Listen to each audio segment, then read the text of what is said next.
Is Delhi university overhyped? क्या Delhi university सचमुच में ही उतनी डिजर्विंग है जितना कि क्रेज है स्टूडेंट्स में इसके लिए? तो hello everybody, welcome back to Kingdom of Learning. So in this video we are going to discuss about the most required 5 factors where DU needs massive improvement. And before I start the video, I want that this video should be shared maximum and you have to like the video, क्योंकि आप जितना इसको like करेंगे, आप जितना इसको share करेंगे, उतना ही आपकी जो प्रॉब्लम्स हैं, आपकी जो इश्यूज हैं, जो आपके, वो सब आगे अथॉरिटीज़ तक जाएंगे. रादर आई विश कि ये जो आपके पास यूनिवर्सिटी के ऑफिसर्स के नंबर्स हैं, टीचर्स के नंबर्स हैं, आप वहाँ पर भी इसको शेयर करें ताकि उनको भी कुछ पता चले कि स्टूडेंट्स कितनी ज़्यादा प्रॉब्लम फेस कर रहे हैं. Because we are definitely going to discuss about all the crucial issues in this video which needs to be improved. So let's start. तो सबसे बड़ी बात है कि हर बच्चा जब भी वो 11th 12th में आता है तो उनका एक ड्रीम बन जाता है कि वो दिल्ली यूनिवर्सिटी में एडमिशन लेंगे. रीजंस भी बहुत सारे हैं. As I have told you in one of my previous video, there are so many good things also, like the extracurricular activities are there, exposure is there, fest culture is there, faculty is also very good, but still there are certain things which need improvement. तो वो क्या 5 चीज़ें हैं, वो क्या 5 factors हैं जिसमें Delhi university को इम्प्रूवमेंट की सख्त ज़रूरत है, हम उनके बारे में डिस्कस करने वाले हैं. तो सबसे बड़ा है, सबसे पहला फैक्टर है faculty. Means as I have also said कि faculty of Delhi University is very talented, highly qualified teachers are there, they are very brilliant, but most of the faculty members, they have no interest in teaching, and the thing is that actually they don't take it seriously, and what happens as a result that students start skipping their classes or they have to study at their own. कि faculty members, बहुत सारे teachers बहुत अच्छे हैं, but कुछ teachers ऐसे भी हैं जो बिल्कुल भी पढ़ाने में इंटरेस्ट नहीं लेते और बच्चे फिर उनकी क्लासेस को स्किप करके बाहर ही घूमते हैं. तो Delhi University needs to improve this thing, and most of the times it happens कि फैकल्टी जो है वो स्ट्राइक पे ही रहती है, क्योंकि दिल्ली यूनिवर्सिटी उनकी डिमांड्स पूरी नहीं करती. उनके इंटरनल क्या इश्यूज हैं वो nobody knows, but most of the times it happens कि दिल्ली यूनिवर्सिटी की फैकल्टी स्ट्राइक पर ही रहती है. तो this needs to be taken care of. Now second point where Delhi University needs improvement is the infrastructure.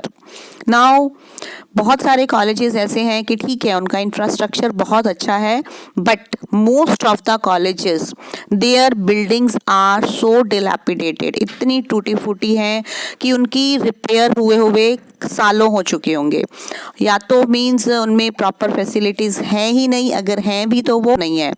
Like in many of the colleges, in computer labs, computers are not there, Wi-Fi work is not working, washrooms are so filthy that students don't like to go there.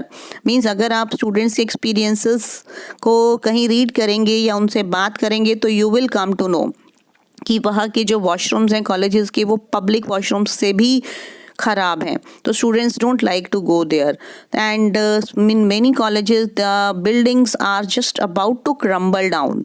तो I think university officials should pay attention to this issue, because this is really bringing a bad name to the much reputed university. Now third thing is curriculum. Curriculum of Delhi University is mostly theoretical, means इसमें practical knowledge का कम scope है. और क्या होता है कि students को क्या करना पड़ता है, means there is not much to study regularly. End में भी कुछ बच्चे जो हैं वो सिर्फ एग्ज़ाम डेज में ही 10 years पेपर करके भी पास हो जाते हैं. Means curriculum is not at all so challenging. जितना होना चाहिए कॉलेज लेवल का, यूनिवर्सिटी लेवल का करिकुलम, वैसा नहीं है. अब न्यू एजुकेशन पॉलिसी आ रही है, let's see what happens, but this factor also needs to be improved. Next is placements, job opportunities. If we leave aside few top-notch colleges like St. Stephen's, SRCC, etc., then for an average student, there are not many job opportunities. कि हर बच्चा 99% 100% लाने वाला नहीं होता, हर student को top colleges में admission नहीं मिलता। तो जो स्टूडेंट्स एवरेज कॉलेजेस में जाते हैं उनके लिए प्लेसमेंट्स के जो चांसेस हैं वो बहुत ही कम होते हैं। उसके लिए स्टूडेंट्स को ही अपने ऊपर काम करना पड़ता है, मेहनत करनी पड़ती है, बट यूनिवर्सिटी की तरफ से उनको कोई सपोर्ट नहीं मिलता। तो this thing also needs to be improved. Now the most important thing, and I think most of the students are waiting for this thing to be discussed in detail, that is the admission process. Admission process of Delhi University is so confusing, it is so faulty, I can say, that students are just at a loss to decide कि ये हो क्या रहा है। I want कि ये सारे जो कमेंट्स हैं जिसमें बच्चे अपने सेंटिमेंट्स शेयर करते हैं, कि अपनी प्रॉब्लम शेयर कर रहे हैं, they should be sent to the officials of Delhi university, rather higher officials of university, so that they should come to know कि what is this going on, कितना फॉल्टी प्रोसीजर है एडमिशन का, कुछ नहीं पता, कैसे कैंसिल करना है, जिनका कैंसिल हो गया उनका रिफ़ंड कैसे आएगा, कब आएगा, जिनके एडमिशन्स हो चुके हैं उनकी क्लासेस कब से होंगी, और जो जनरल कैटेगरी के स्टूडेंट्स हैं उनका तो किसी को कुछ परवाह ही नहीं है। मींस फर्स्ट कट ऑफ में जिनका हो गया एडमिशन हो गया, उसके बाद तो बुरा हाल है। तो this needs to be streamlined, university must see to this thing कि क्या हो रहा है, ये कैसे हो रहा है और इसको कैसे मैनेज करना चाहिए। तो I think again I am saying कि रिजर्व्ड कैटेगरीज का जो एडमिशन है उसको एक बारी यूनिवर्सिटी को रीथिंक करना चाहिए कि ठीक है आप रिजर्वेशन दे रहे हैं, but is that much reservation required? कहीं ऐसा तो नहीं है कि उस रिजर्वेशन की वजह से आप जनरल स्टूडेंट्स के साथ कुछ इनजस्टिस कर रहे हैं।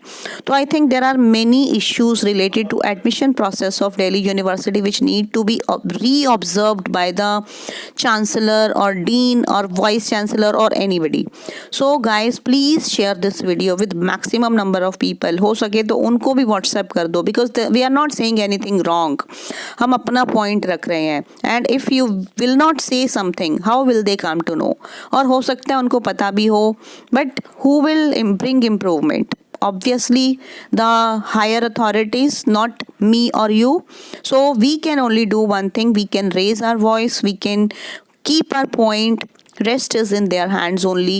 So thank you everybody for listening to me, and again I request you all to share this video and like this video also, and if you are watching Kingdom of Learning for the first time, subscribe to it also, because we will definitely try to bring some change in the process of admission of Delhi University. Thank you everybody.